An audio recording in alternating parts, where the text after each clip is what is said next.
What's up, Notre Dame fans? Mike Singer from blueandgold.com with our beat writer, Patrick Engel, over from Blue and Gold. Dollar for premium access for your first year. Make sure you head over to the site to check it out. Certainly a good time to track all this news and be a member of our site because, Patrick, the past 16 days since we launched our new home of blueandgold.com on the On3 Sports Network, it's been crazy. We're going to get to that. But say the biggest news of the day as we record this on Sunday, January 16th. And I say that because you never know what can happen after we're done recording this. But so far, it's Al Washington. This was news we were expected. I reported at blueandgold.com Saturday morning that Notre Dame was expected to hire Al Washington, who worked with Marcus Freeman at Cincinnati and was the linebackers coach for Ohio State the past couple seasons. So your reaction to Notre Dame picking up Al Washington, replacing Mike Elston, Patrick? Yeah, Marcus Freeman really struck quickly there. Just, we're sitting here 3 days recording this after Mike Elston left for Michigan. That now Notre Dame has his replacement in Al Washington. And my initial reaction was that's a good job by Marcus Freeman to get the guy at just, this could be anywhere, but at any position, but it works certainly here at one that's been Notre Dame's best position. Get a guy that you targeted from it right from the beginning and be able to hold off the reported pursuit from Georgia and be able to get that done. So I think that's a good sign as far as Freeman's ability to assemble a staff is that, all right, vacancy came open. He thought, all right, Al Washington's going to be a top target for it. And 3 days later, having to battle an SEC team that just won the national championship to get him, Al Washington's Notre Dame's next coach. So a good job of Marcus Freeman to get that done quickly and get a guy who you look at as, all right, really high potential with recruiting, given what he's done at Ohio State and then his year at Michigan before that. Yeah. Before even the Elston to Michigan news broke, I was hearing that Notre Dame was looking at him as the top target. So certainly a big win there. What does he have to work with? Because the news on the defensive line front before Elston leaving was all really positive. Just how good is this defensive line that he's going to inherit for this upcoming season? Yeah, whoever the position coach was, this was the case with Elston, and I think it'll be the case with Washington too, is that he's inheriting a group that might be Notre Dame's best position, at least heading into training camp or spring practice. And that's mainly because of the decisions that happened earlier in January with Isaiah Foskey coming back and then the Ademilola twins coming back as well. So Notre Dame keeping half its defensive line starters and the good bulk of its 10-man rotation it used there. So really encouraging in that regard from a unit that was probably Notre Dame's best position this past season. And obviously Foskey being kind of the one that really swung it, but certainly don't want to minimize the return of the Ademilola twins either. Jason actually led the team in QB pressures, and not Foskey, even though, of course, Foskey, the 11 sacks, only two Notre Dame players have had more in a single season. So, yeah, a lot of good raw material here with Al Washington to work with that you expect this to be as good a position on Notre Dame's roster next year. And, of course, thinking about, okay, Washington's potential as a recruiter makes you feel pretty good about his ability to sustain that. Patrick, I wish we got to spend a lot more time working with the late great Lou Emoji, but just thinking about him, probably one of the biggest things that I learned from him was just there's no certainty in college football, and that's something we all understand. But you just think about back in early December when Mike Elston's tweeting out, "Hey, I'm staying. This is where I want to be," and he's on signing day. He's talking about, "I'm staying at Notre Dame. This is where I want my kids to go."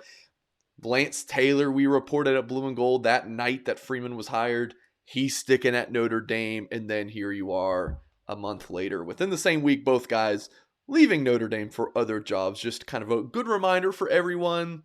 There are no absolutes in college football except for that uncertainty happens, change happens.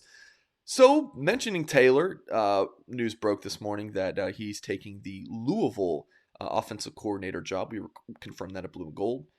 I mean, my take on this, Patrick, is that after his second year at Notre Dame, which was the 2020 season, he interviewed for a head coaching job, I believe was in the Group of Five or FCS ranks.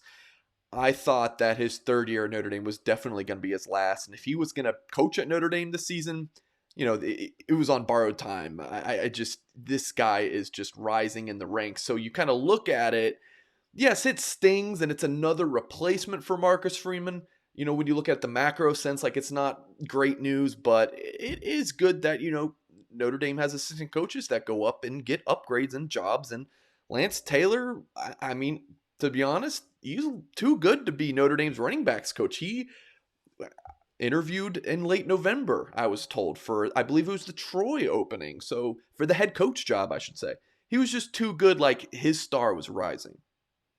Yeah, those are the kind of guys that you don't expect to stay on a staff forever, and why Mike Elston staying for 12 years was kind of a luxury for Notre Dame. But yeah, you figured that Taylor, all right, if even when he said he was staying, okay, it's probably only a matter of time before he gets one of those Troy like Sun Belt jobs or an FCS head coaching job that sometimes those go to a lot of Power Five position coaches or a Power Five offensive coordinator job. And here that time is. I wouldn't, in an alternate universe where Brian Kelly is still Notre Dame's head coach, I wouldn't be surprised if on January 16th he's also looking for a running backs coach, because this promotions, they're going to happen at some point with him. It certainly sounds like, given what he'd been interviewing for in the past.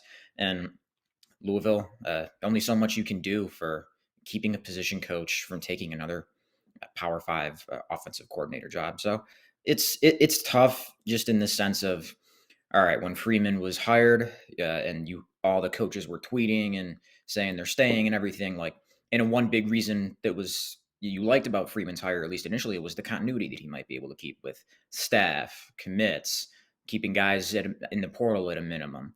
And sure, now Notre Dame's going to go into 2022 with 6 new faces and its 10 assistant coaching spots. Maybe that's a little bit more turnover than you might have expected when, at least back in that week in early December when Freeman first got hired. But sure, a little bit more on the plate for him to handle. But you when you put Freeman in that job, you were betting that he was going to be able to manage this part of it too, and hiring a staff and building a staff. And sure, that's a little bit like faith rooted now because we haven't seen him do it before. But I think that Al Washington hiring and being able to get that done pretty quickly is at least a good initial sign. This is also just college football now. I mean, you do look at returning for their graduate year. I'm reading off a list that you have in a thread that's pinned at blueandgold.com. Lindsey, Avery Davis, Joe Wilkins, Josh Lugg, Jarrett Patterson, George Takis, Houston Griffith, DJ Brown, Michael Vincent, Bo Bauer, Adamalola Twins, Foskey, all returning for a graduate season. Of course, you're going to have guys enter the portal. Coaches leave so often now, more than ever. So yeah, you're going to have those changes, but you do keep Tommy Rees and John McNulty. Two of the staff members that left, Jeff Quinn and Dell Alexander, that was more of a Notre Dame choice. And then, yeah, Lance Taylor gets a new job, and Mike Elston doesn't get the defensive coordinator position, so he goes to his alma mater. Like, all in all, when you look at these individually, they kind of all make sense. So I did just run through returning for graduate year guys. You have, man, 10 players enter the portal in the past several months. 6 players entering the NFL draft from Notre Dame. Brandon Joseph, the safety from Northwestern. Blake Group, the kicker from Arkansas State, transferring in. You got on the coaching front, Al Washington, new defensive line coach. Chancey Stuckey, new receivers coach. Harry Heastan coming back as offensive line coach. Just like, man, Patrick, it's been our new blue and gold at the On3 Sports Network launched January 1st. It's been pretty busy for us these past couple weeks, huh? Yeah, no kidding. Freeman's intent on keeping it busy for us, and we'll take it that way. We like it. Yeah, no complaints here. So make sure you lock in at blueandgold.com for reaction to everything. I'm actually working on, once we finish this video, I've got to go back to working on this recruiting story on Al Washington. I talked to the mother of Sonny Styles and Lorenzo Styles. Really interesting stuff. Washington was the lead recruiter for Sonny Styles. So perspective from her. Travion Henderson, if you watch any Ohio State football, was the elite running back as a true freshman this past season. Washington was instrumental in that recruitment, so I have some insight there. So make sure to check that out at blueandgold.com, as well as a ton of recruiting stuff coming up this week, as well as team coverage. So hit the thumbs up on this video, and we'll catch you guys next time.